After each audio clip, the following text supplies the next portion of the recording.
তো একটা সুন্দর মা ছেলের আর কি শর্ট ভিডিও বানানোর আমি চেষ্টা করেছি, ঠিক আছে। মেকআপ মানে ওই শ্যুট করছিলাম, এইমাত্র শেষ হলো। এখানটায় দেখো, তাই যে আমার ছেলেকে উস্কানি দিতে এসছে, দেখো খালি দেখো দেখো। দুপুরবেলা বৃষ্টি চলে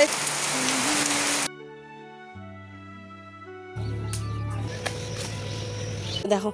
আর এগুলো তো আরও কাদা ছিল, আজকে জুতো পরে এসেছি, অন্যদিন তো জুতো পরে আসাই যায় না।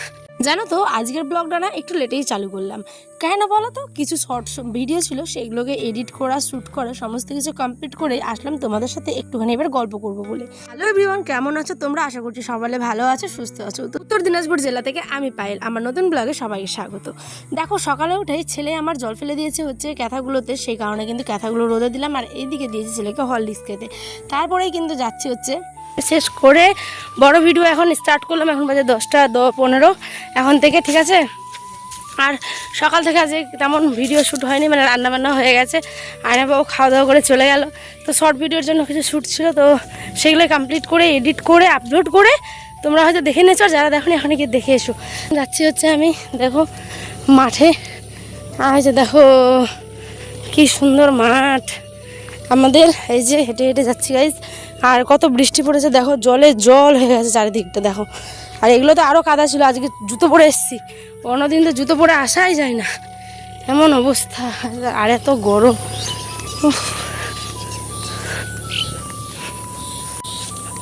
তো চলো এখন যাই, আয়নকে হরলিক্স খেতে দিয়ে আসলাম। আয়ন হরলিক্সই খাচ্ছে, খাক। আমি এর মধ্যে ডিমগুলো নিয়ে যাবো, আজ মঙ্গলবার, দিতেও পারে। দিয়েছে দেখো, চাষ করে দিয়েছে জমি। আমাদের সেন্টারটা কিন্তু ক্ষেতের মধ্যে দিয়ে যেতে হয়, মানে মাঠ পার করে যেতে হয়, ঠিক আছে। মাঠ পার করেই যেতে হয় একদম। ওই যে দূরে সেন্টার হয়ে যাচ্ছি গাইজ, বাঁশ বাগান, মাথার পর বাঁশ ঝাড়, সমস্ত কিছু পার করে যাচ্ছে। গরম। তো ডিম নিয়ে কিন্তু চলে আসলাম হচ্ছে বাড়িতে, এসে নিয়ে দেখি এত পরিমাণে গরম। আর এখন যাচ্ছি হচ্ছে কবর বাড়ি কাঁঠাল তুলতে, কারণ এই কাঁঠালের গাছগুলো হচ্ছে আমাদের কবরস্থানের একদম পাশে। তো কবরস্থানের কাছ থেকে নিয়ে আসা সাহসের একটা ব্যাপার, তাই বর্মাকে সাথে করে নিয়ে গেছিলাম। ভয়ও লাগে আবার সাহসও আছে, কিন্তু তবু যেন একটুখানি কেমন লাগে সেই কারণেই কিন্তু আমি বর্মাকে সাথে করে নিয়ে গেছিলাম, ঠিক আছে। তো এখন দেখো এই যে যাচ্ছি হচ্ছে কাঁঠাল তুলতে, গাছটা থেকে একদমই মানে নিচের দিকে আছে, সেই কারণে একটা গামলা আর একটা বটি নিয়ে যাচ্ছি। আচ্ছা তোমরা কারা কারা কাঁঠাল খেতে ভালোবাসে? দেখো আমরা কাঁঠাল কতটা খাই, আইনের মধ্যে একটুকু খাই না, খাই হচ্ছে শুধুমাত্র আমি, বেশি না, 7-8টে কোষ খেতে পারি, তার বেশি না। আর বাকিগুলো যেটা দরকার সেটা হচ্ছে আটিগুলো, মানে ভিতরের যে বীজটা থাকে কাঁঠালের সেটা, কারণ সেটা দিয়ে ডাল বলো বা তরকারি বা ভর্তা খেতে কিন্তু সেই স্বাদ। যারা খেয়েছে তারা তো জানোই। আর একটা ভিডিও কিন্তু আমি করেছি, যারা এখনও দেখোনি গিয়ে প্লিজ চেক করতে পারো, ঠিক আছে, কাঁঠালের বীজের ভর্তা কিভাবে করে সেটাই। তো দেখো এখানে কাঁঠালগুলো তোলা হয়ে গেছে, আর বাড়িতে আমি কিন্তু রান্না করেছি সকালে, যেটা তোমাদের সাথে আজকে শেয়ার করাই হয়নি। এখানে হচ্ছে কাঁকরোল আলু ভাজা আর ভাত। তো এখন সমস্ত কাজ আমার অর্ধেক কমপ্লিট, সমস্ত কাজ এখন হয়নি। আর ওই যে কাঁথাগুলোকে দিয়েছিলাম রোদ্রে, দেখো 1-1.5 ঘন্টা রোদ খেয়ে নিয়েছে, জলটাও শুকিয়ে গেছে। তারপরে ভাবলাম চলো বিছানা টিছানা করে একদম ফ্রেশ হয়ে যাবো একবারেই। লোকের এই ভিডিও করা নিয়ে যে এত পরিমাণে কথা মানুষের গাইজ, তোমরা চিন্তাও করতে পারবে না, ঠিক আছে।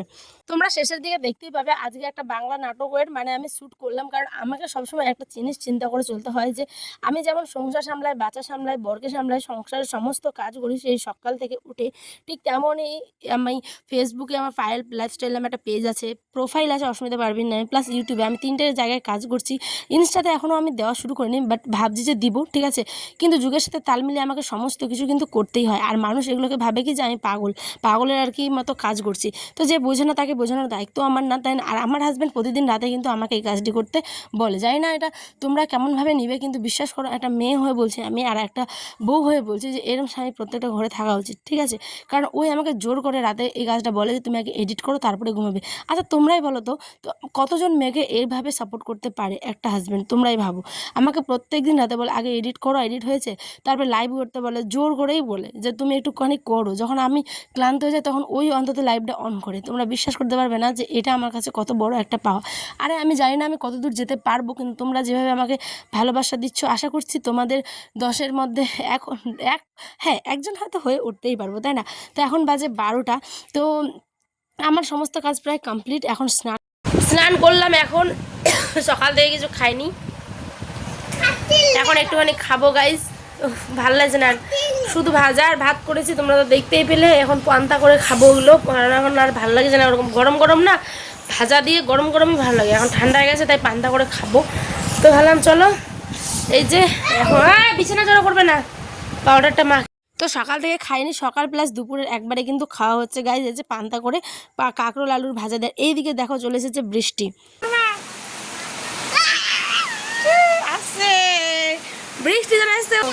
এই যে আমার ছেলেকে উস্কানি দিতে এসছে, দেখো খালি দেখো দেখো বৃষ্টি দুপুরবেলা বৃষ্টি চলে এসছে দেখো।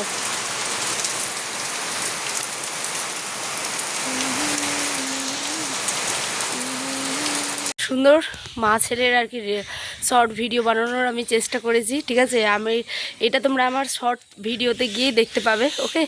আর এখন আমি এই যে ওই মেকআপ মানে ওই শ্যুট করছিলাম, এইমাত্র শেষ হলো। তো ব্লগটা আর কন্টিনিউ করবো কিনা ওটাই ভাবছি। তো অলরেডি অনেকক্ষণ ধরে অত শ্যুট, অত মানে এডিটিং, অত কিছু একা হাতে করতে হচ্ছে সব, তো অনেক ক্লান্ত। তো ছেলে এখনও ঘুমিয়ে, চলো শর্ট ভিডিওটা অবশ্যই দেখো। প্রথম আমার জীবনে এটা হচ্ছে ট্রাই করলাম আর কি, এইভাবে শর্ট মানে একটা সেজে গুজে আর কি। যাই হোক চলো, একদম গ্রামের মেয়ে সেজেছি। ব্লগ কেমন লাগলো অবশ্যই কমেন্টে জানিও। বাই।